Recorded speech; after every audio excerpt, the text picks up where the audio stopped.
Vivre en marge avec Karine Projean.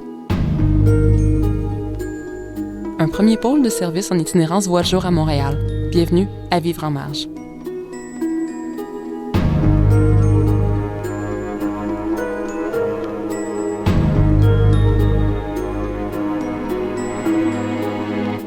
Nous recevons Damien Silès, directeur général de la Société de développement social de Ville-Marie, qui est à l'origine du projet.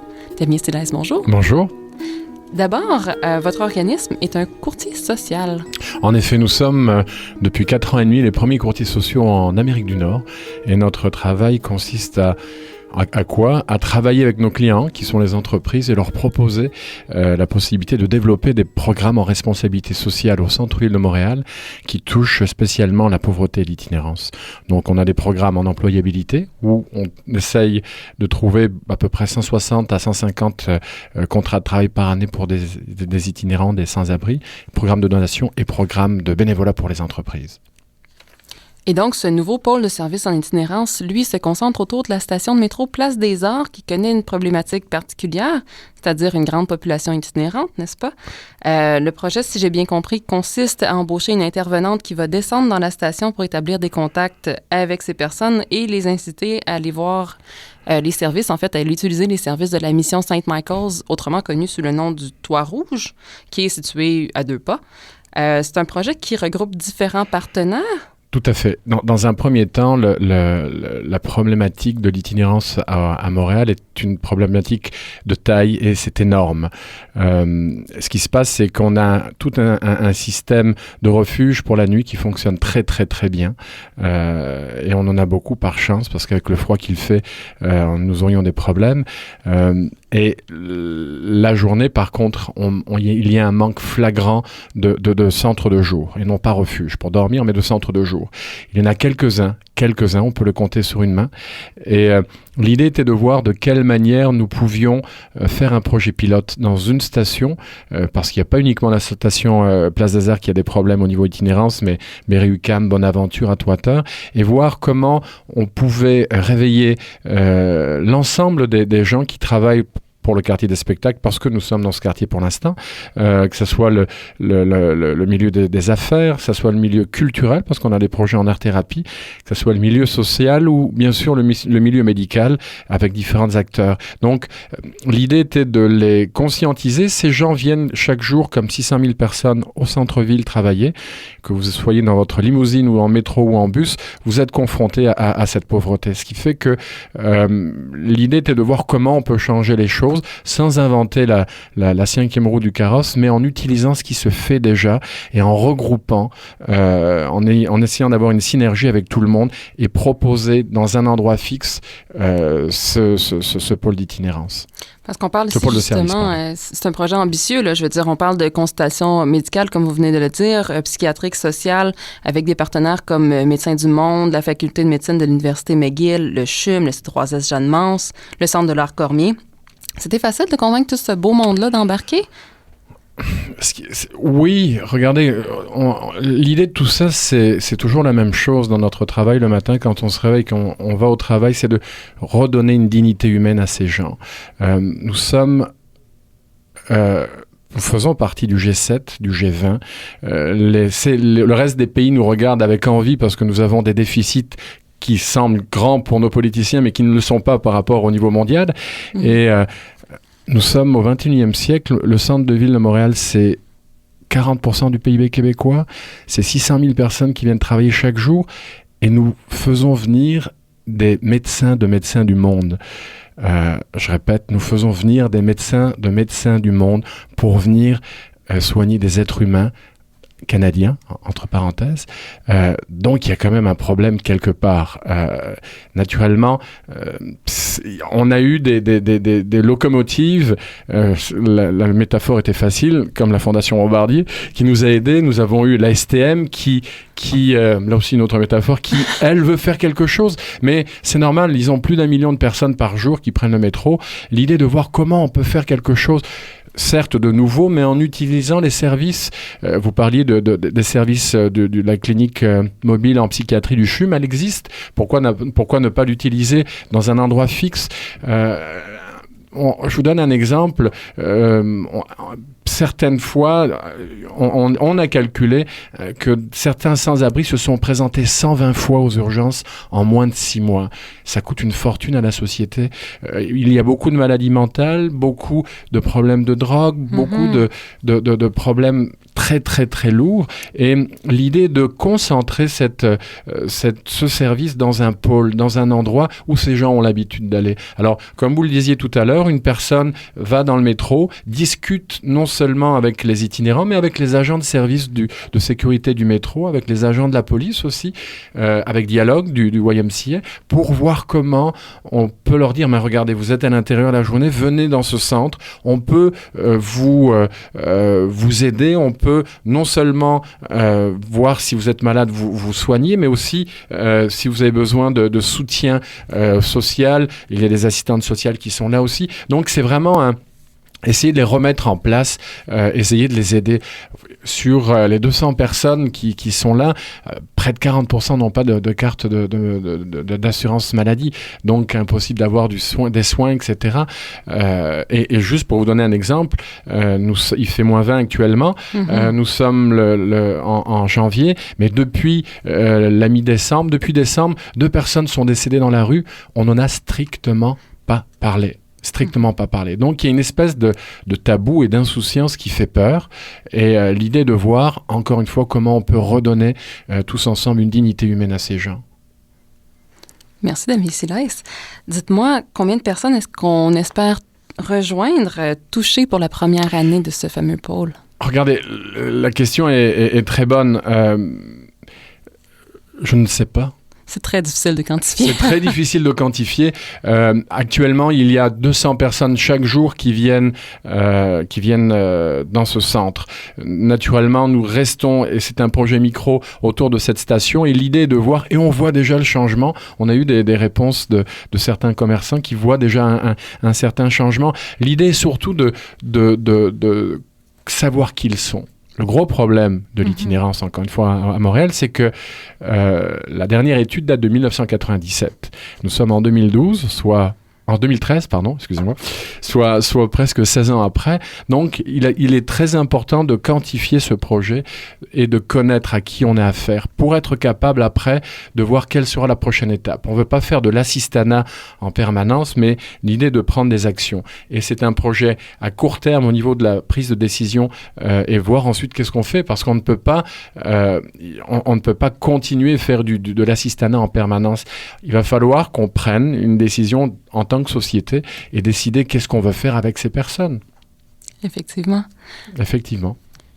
Et on retourne à la station Place des Arts, justement, qui est particulièrement appréciée des populations itinérantes d'origine autochtone et inuit. Tout à fait. On parle à peu près de 30% de population inuit dans cette station, donc qui viennent du Grand Nord. Une population qui a beaucoup de difficultés, une population qui est même bien de plusieurs générations en itinérance, et l'idée de voir comment on peut travailler avec eux. Alors on s'est associé avec l'organisme Chez Doris ou pas, qui est le projet autochtone du Québec, car ils ont des intervenants sociaux qui parlent inuktitut, et donc pour être capable d'échanger, de parler, de connaître leurs problèmes, la première des choses est de connaître leur langue. Donc on travaille avec ces gens qui sont la première porte d'entrée pour ces gens. On a l'organisation Makivik aussi, qui nous soutient financièrement et qui nous aide et qui nous donne ce support autochtone qui est très important, inuit, qui est très très important, et grâce à ça, on va être capable de donner une réponse peut-être plus adéquate par rapport à connaître la problématique qu'il y a actuellement. Madame la comtesse, venez vite, le temps presse, il vous attend pour un dernier hommage. Armez-vous de courage, faites semblant. Sa blessure est mauvaise, et ne nous en déplaise, c'est sans espoir. Sachez que son Altesse se meurt mais n'a de cesse de vous revoir.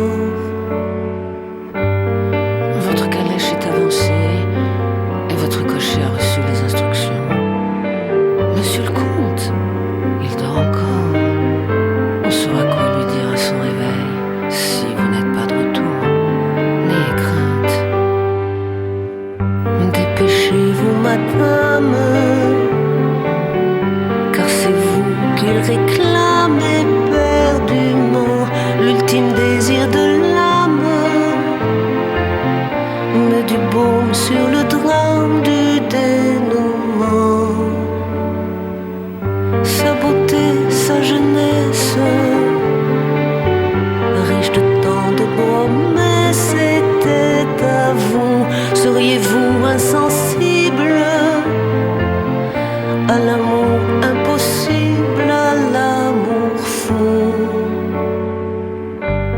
On ne sait pas, non, on ne sait pas s'il s'agit d'un duel, d'une balle perdue ou d'un suicide.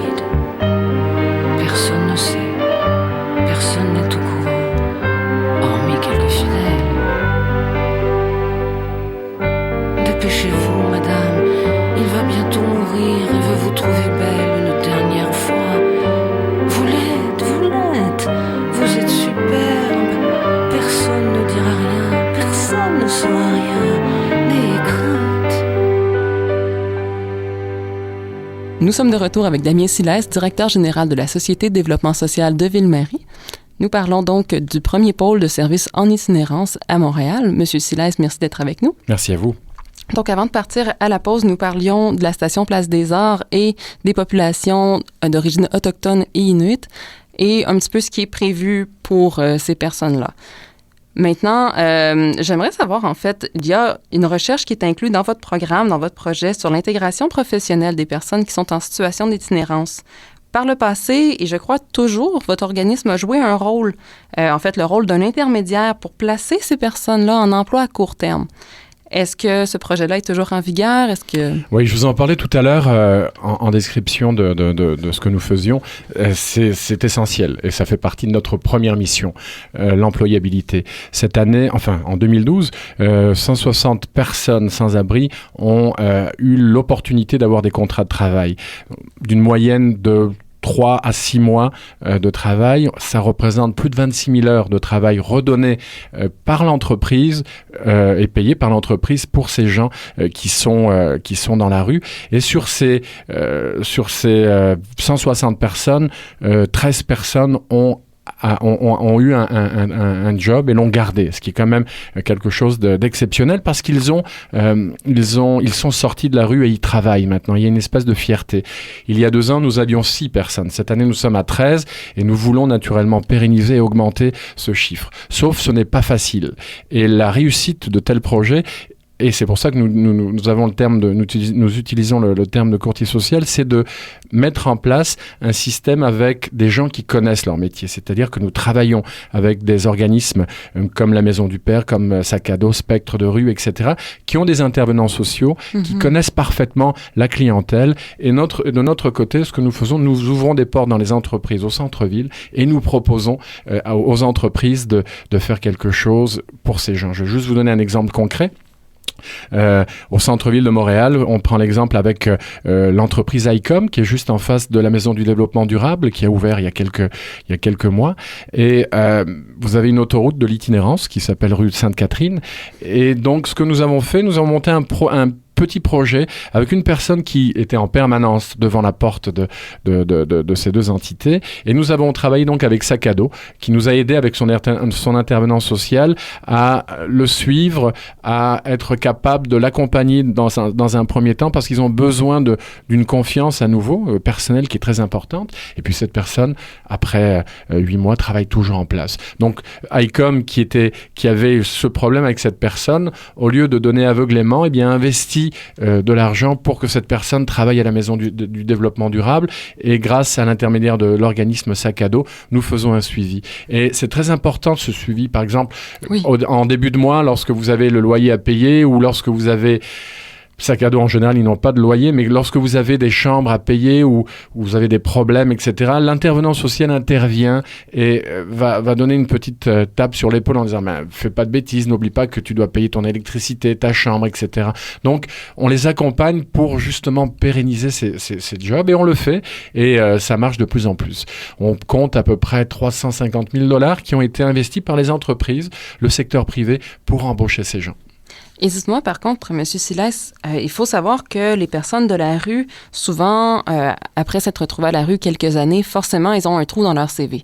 Comment est-ce qu'on peut les réintégrer professionnellement? Il y a une partie très importante au niveau de vente, parce qu'on peut parler de vente au niveau des entreprises lorsqu'on propose des contrats de travail, de mentorat. L'entreprise va savoir, lorsqu'elle va embaucher quelqu'un et son chef les personnes des ressources humaines ou le chef d'équipe sera au courant, d'établir un mentorat peut-être plus poussé par rapport à ces gens et un suivi peut-être plus poussé pour les accompagner, pour être capable d'avoir une réussite professionnelle. Et ça marche. Il est certain que les tâches professionnelles sont définies. Si la personne ne convient pas, à les remplacer. Mais on a un taux d'échec qui doit être de moins 1%, ce qui est exceptionnel en connaissant la problématique de ces personnes. Mais les gens le savent, tout le monde le sait et on les prévient. Et il y a une volonté aussi de l'entreprise de développer ce côté social et redonner une dignité humaine à ces gens. J'insiste beaucoup sur ce mot, mais c'est la base même de notre travail quotidien. Et si on prenait un exemple concret, disons, je penserais à quelqu'un qui dans sa vie était camionneur. Il a connu, disons, un divorce, la consommation de drogue, etc. Et puis ça fait, je sais pas, quelques années qu'il est à la rue. À quel emploi est-ce qu'il pourrait aspirer? Je vais vous donner un autre exemple encore plus concret, puis parce que je ne citerai pas le nom de la personne. Nous avons un ingénieur en génie nucléaire qui est actuellement, qui a des problèmes et qui se retrouve à la rue depuis 3 ans. Okay. Et cette personne ne veut plus travailler dans son domaine pour l'instant. Et nous lui avons trouvé un travail de manutentionnaire. Okay. De manutentionnaire, c'est ce qui lui convenait. Et cette personne, depuis 1 an et demi, a ce job, est contente de l'avoir et a trouvé une stabilité. L'idée, il est certain que c'est qu'on ne peut pas mettre... ces personnes ont un curriculum vitae, comme vous dites, avec certains vides, etc.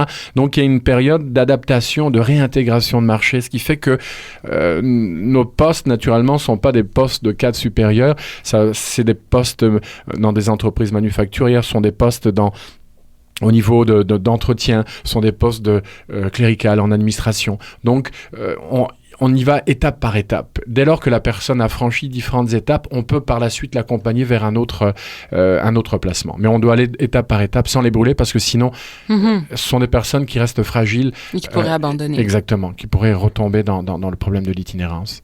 Et à quel futur est-ce qu'elles peuvent aspirer, ces personnes-là? Très bonne question. Je pense que c'est un problème de société. Avant que ces personnes puissent avoir un futur, il faut que notre société se réveille et qu'elle soit capable de leur donner un futur. C'est honteux de voir, comme je disais tout à l'heure, que 2 personnes sont déjà mortes en 1 mois et qu'on n'en parle pas. Ce sont des êtres humains. L'idée de leur redonner une dignité humaine. Pour Noël, entre Noël et Nouvel An, nous avons reçu un appel d'une de ces personnes qui a réussi à raccrocher et ça vaut tous les salaires du monde parce que cette personne s'est intégrée, elle est contente, elle en parle et on voit qu'il y a une possibilité. C'est pas uniquement notre travail, c'est le travail de toute la communauté d'affaires, communauté culturelle, sociale et médicale et institutionnelle. L'idée de s'ouvrir et de faire une nouvelle philanthropie du XXIe siècle et non plus d'attendre toujours et toujours l'argent des gouvernements qui ne viennent pas ou qui viennent de moins en moins, mais de voir avec la majorité des entreprises, dans notre cas, c'est nos clients, mais on parle plus uniquement d'argent, ça peut être un espèce de troc au niveau de la formation, ça peut être une espèce de troc au niveau de la donation, parce qu'on a beaucoup de donations, donc l'idée est vraiment d'humaniser ces gens qui travaillent dans les tours, au centre-ville, et leur demander, et leur dire « Regardez ce qui se passe en bas, vous ouvrez votre porte. » Et quand on les emmène dans des centres de jour ou dans des refuges, toutes les personnes qu'ils rencontrent sont des personnes, comme on fait des projets micro, ce sont des personnes qu'ils voient en permanence toute la journée dehors, en hiver, devant les bouches de chauffage ou dans le métro. Donc, c'est vraiment un problème généralisé, une conscientisation générale qu'on doit faire par rapport à ça, et qui est primordiale. Absolument. Et puis, vous avez parlé tout à l'heure qu'éventuellement, vous aimeriez donc assurer la pérennité de ce projet-là et l'étendre à d'autres stations? Tout à fait. Regardez, vous prenez différentes stations au centre-ville. Je pense à Atwater. Atwater, où il y a plus des problèmes avec les Premières Nations. Au métro Bonaventure, avec des problèmes peut-être plus en immigration. Problèmes de drogue à Berry-UQAM. Donc l'idée vraiment, avec du micro, voir avec les entités qui sont autour, comment on peut trouver une solution. Et il y en a.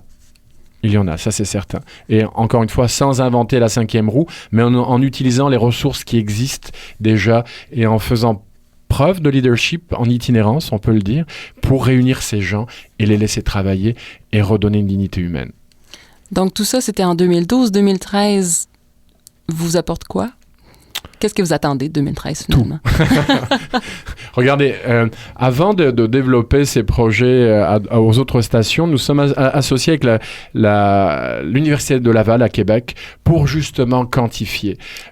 Ces mots peuvent faire peur parce qu'on parle de social, mais ça sera la clé du succès. À partir de la quantification de ces gens et de savoir qui ils sont. Je vous parlais tout à l'heure de la dernière étude qui date de 1997, on est en 2013. Comment voulez-vous prendre une décision par rapport à un tel fléau, à une telle problématique, si vous ne connaissez pas combien de personnes vous avez affaire, si vous ne savez pas quels sont les problèmes de ces personnes. Donc, le fait de le faire micro et de le faire de façon rapide et de changer si on doit changer des affaires, va nous permettre, non seulement avec nos donateurs, mais aussi après avec les gouvernements, de dire, bon, voilà où nous en sommes, voilà qu'est-ce qui va être fait, mais ça va nous permettre vraiment, pour une fois, de quantifier les résultats. Et quand je parle de résultats, ce sont des êtres humains. De savoir quelle est la problématique, d'où ils viennent, qu'est-ce qui s'est passé, quelles sont leurs maladies aussi, parce qu'il y a beaucoup de gens malades et dans un triste état, des cas de cancer en stade terminal, etc., qui sont dans la rue. Donc, ça nous permet vraiment, à partir de ça, d'élaborer une stratégie pour développer dans d'autres stations et pour dire, ben voilà, regardez, vous avez investi cet argent, vous avez investi ce temps, voilà où nous en sommes actuellement. Est-ce que vous êtes d'accord pour continuer à étendre ces activités, ces autres pôles dans d'autres stations. Mais avant ça, donc, il faut qu'on récupère toute cette information et qu'on amène ces gens, qui viennent d'ailleurs, dans ce pôle d'itinérance. On a hâte de voir les résultats, en tout cas, M. Silas. C'est malheureusement tout le temps qu'on a. Merci énormément d'avoir été avec nous. Donc, je vous rappelle que M. Damien Silas est le directeur général de la Société de développement social de Ville-Marie, qui est donc à l'origine de ce projet. Je remercie Martin Gignac à la recherche musicale et Daniel Fortin à la technique. Je suis Karine Projean, votre animatrice et réalisatrice de cette émission. À la prochaine.